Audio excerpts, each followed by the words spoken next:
The name of the chapter is British Exploitation and Resistance. In this chapter, we study about British exploitation through land revenue system, commercialization of agriculture, decline of textile industry, and resistance against Britishers through the revolt of 1857 and Swadeshi movement. Before the coming of Britishers, India was one of the wealthiest nations in the world. In 1948, Portuguese navigator Vasco da Gama came to India through sea route and started the foreign exploitation. Following Portugal, Dutch, English and French came to India for trade activities and started economic exploitation.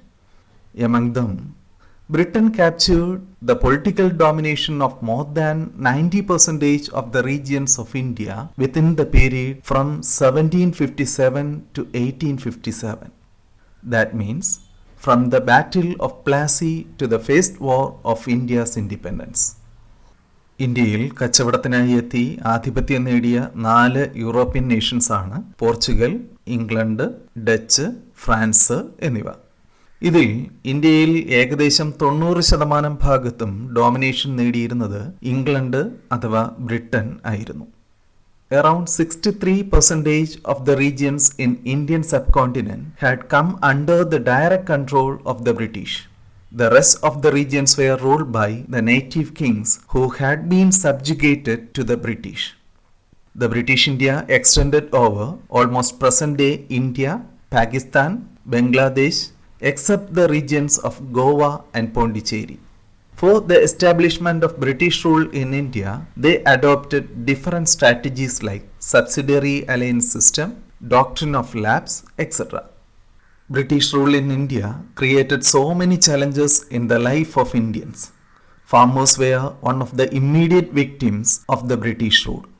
It was the land revenue system implemented by British that destroyed the backbone of Indian farmers. British റൂളിൻ്റെ ദുരിതം ആദ്യം അനുഭവിച്ചവരിൽ പ്രധാന വിഭാഗം farmers ആയിരുന്നു. ബ്രിട്ടീഷുകാർ നടപ്പിലാക്കിയ land revenue system, ഭൂനികുതി നയങ്ങളാണ് കർഷകരെ ഇത്തരത്തിലുള്ള ദുരിതങ്ങളിലേക്ക് തള്ളിവിട്ടത്. The aim of their tax policy was to maximize the income. The land revenue system implemented in various regions under the British rule was different. Important among them were permanent land revenue settlement, right-wari system, Mahalwari system, etcetera. Maximum income, പരമാവധി വരുമാനം ഉണ്ടാക്കുക എന്നതായിരുന്നു British tax പോളിസിയുടെ പ്രധാനപ്പെട്ട aim. ഓരോ പ്രദേശങ്ങളിലും different tax systems, വ്യത്യസ്ത തരങ്ങളിലുള്ള നികുതി സമ്പ്രദായങ്ങളാണ് ബ്രിട്ടീഷുകാർ ഇംപ്ലിമെന്റ് ചെയ്തത്. First of all, let us look about the features of permanent land revenue system. Permanent land revenue settlement was implemented in the regions of Bengal, Bihar and Orissa, and it was introduced by the British Governor General Lord Cornwallis. In this system, tax was collected by Zamindars. നികുതി പിരിച്ചെടുത്തിരുന്നത് സെമീന്ദാർമാർ ആയിരുന്നു. Zamindar was the owner of the entire land where he had the jurisdiction to collect tax. നികുതി പിരിവിന് അധികാരമുണ്ടായിരുന്ന പ്രദേശത്തെ ഭൂമിയുടെ ഉടമസ്ഥൻ സെമീന്ദാർ ആയിരുന്നു. While the Zamindars became the owners of the land, the actual farmers became tenants. ഇതോടെ actual farmers, യഥാർത്ഥ കർഷകൻ, ടെനൻസ്, കുടിയാന്മാരായി മാറുന്നു. സെമീന്ദാസ് ആണ് ലാൻഡിന്റെ ഓണർ എങ്കിലും കൃഷി ചെയ്തിരുന്നത് ടെനൻസ്, കുടികിടപ്പുകാരായ ഫാർമേഴ്സ് ആയിരുന്നു. Farmers were to pay up to 60% of the yield as tax. Farmers അവർക്ക് കിട്ടുന്ന വിളവിൻ്റെ ഏകദേശം 60% വരെ ടാക്സ് ആയി നൽകേണ്ടിയിരുന്നു. Tax was to be paid even at the time of poor yield. വിളവ് മോശമായാലും നികുതിയിൽ ഒരു കുറവും വരുത്തിയിരുന്നില്ല. The tax was to be paid in cash strictly before the cut-off date. Before introducing this system, tax could be paid in kind. മുൻപ് കൃഷി ചെയ്ത് ലഭിച്ചിരുന്ന ഉൽപ്പന്നങ്ങളാണ് tax ആയി നൽകിയിരുന്നത്. എന്നാൽ ബ്രിട്ടീഷുകാർ നികുതി പണമായി നൽകാൻ നിർബന്ധിച്ചു. Another one land tax system implemented by Britishers was right-wari system. Right-wari system implemented in South Indian regions. Right means farmers. In this system, the land revenue was collected directly from the farmers. South ഇന്ത്യയിൽ നടപ്പിലാക്കിയ right വാരി സംവിധാനത്തിൽ ഫാമേഴ്സിൽ നിന്ന് ഡയറക്റ്റായി tax പിരിച്ചെടുക്കുന്ന രീതിയായിരുന്നു ഉണ്ടായിരുന്നത്. Though the ownership of the land was vested with the farmers, excessive tax was imposed on them.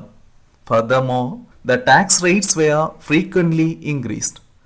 ഇതിൽ ഭൂമിയുടെ ownership, ഉടമസ്ഥാവകാശം കർഷകനാണെങ്കിലും അമിതമായ നികുതി നിരക്ക് ഫാർമേഴ്സിനെ ദരിദ്രരാക്കി.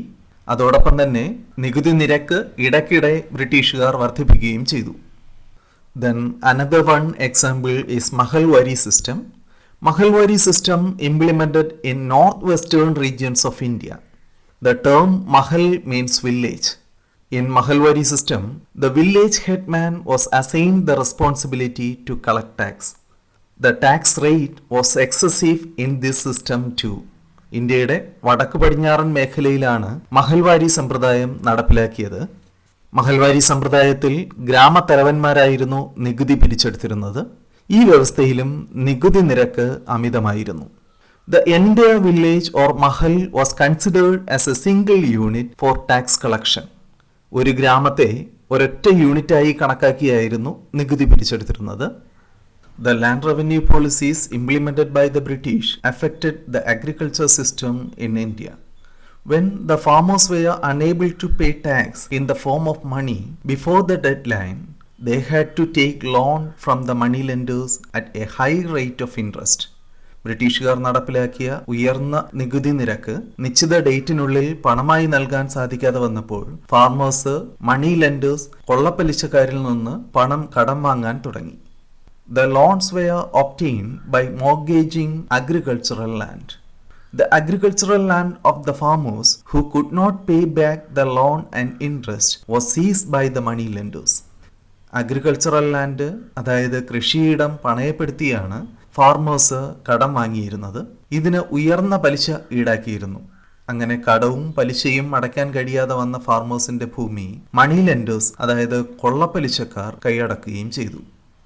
Then the British land revenue policies totally destructed the agriculture system in India.